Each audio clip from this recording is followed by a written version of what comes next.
Okay guys, welcome to another Zach Carnage video. So this time obviously we're looking at the Tau. Tau are just great in my opinion. Mainly from the look of them and the idea behind them. That's my favourite part of them. How they play, it's they've got some interesting tactics attached to them. It's just you're not going to win many fights.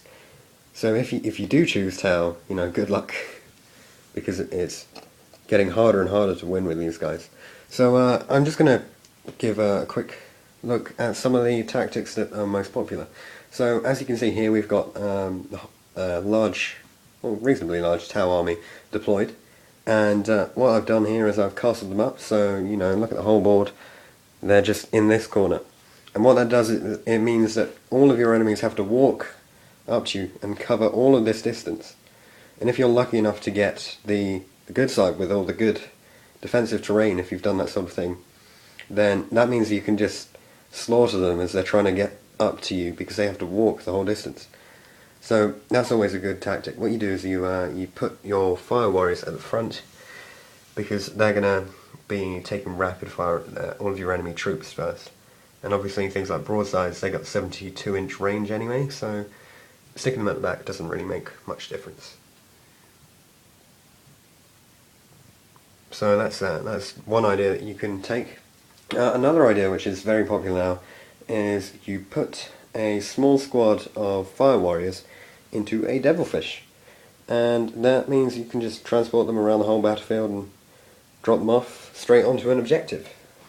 So generally you take Devilfish with the warriors still inside of it, have it in reserves, and then wait until, well, you'd hope that you can wait until about turn 3 or turn 4 before you have to bring it on, because these things aren't going to last very long in the 6th edition rules.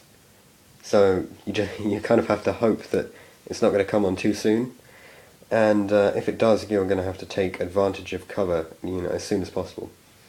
But after you do get it on, you just have it go move flat out straight towards the objective, drop off the warriors, and then you have to hope that they can survive the rest of the game. Although you could actually leave them inside, I suppose, but it always seems a lot more exciting if you open up the ramp and have them climb out. It just seems more interesting to me. Especially, if they had some sort of machine which they had to dismantle by the end of the game, they're not going to do it from inside of a tank, are they? So, I'm just saying. And something else you might consider for current Tau army is using the stealth suits as bodyguards, because these guys have received a real boost since 6th edition. You have to check on the FAQ for full details of the rules for these guys now, but that's why I painted up another squad. And I've actually got a tutorial for these guys if you want to check it out. I'll put a link up somewhere. But these guys are really fun to play with now, because everywhere they go, they get a 4+ cover save. So essentially what you're doing is you're sticking a bunch of guys on the battlefield with free shield generators, because a shield generator gives you, what, a 4+ invulnerable.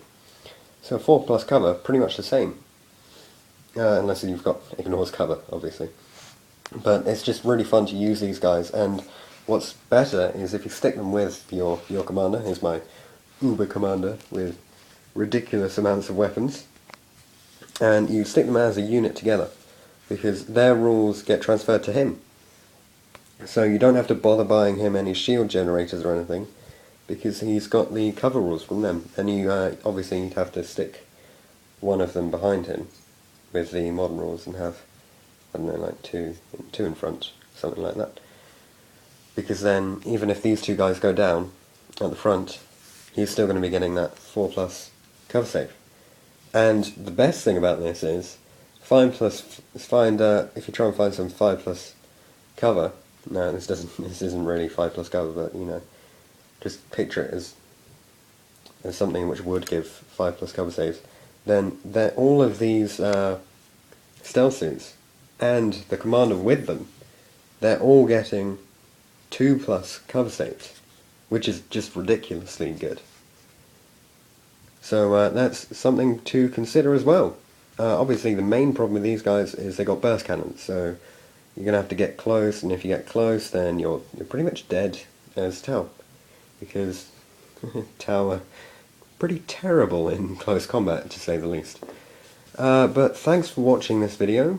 Hopefully you've been able to take something away from it. I've got more information about different Tau tactics on my Zach Carnage blog post. So if you check the link, which is on my channel page, then you'll get plenty more information about using the Tau. Thanks for watching this video. Don't forget to like, comment and subscribe, and I'll see you in the next one.